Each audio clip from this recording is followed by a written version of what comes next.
Town municipal corporation गड़ाब के chairman Tariq अजीज Bloch और municipal commissioner Ahmad यार की खुसूसी हिदायत पर हालिया बारिशों के बाद वबाई अमराज की रोकथाम के लिए मुख्तलिफ इलाकों में जरासीम का शरदियात का स्प्रे किया गया।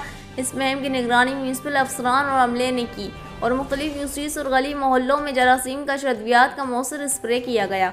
चेयरमैन तारिक अजीज बलोच ने कहा कि शहरियों की सेहत और बेहतरी हमारी अवलीन तरजीह है।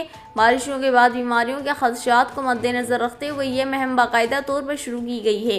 गड़ाब टाउन इंतजामिया हर सतह पर मुतहरिक है और आवाम को सेहतमंद माहौल फराहम करने के लिए मुसलसल इक़दाम कर रही है। उन्होंने मजीद कहा कि गड़ाब टाउन की तरक्की और अवामिया खिदमत हमारा मिशन है।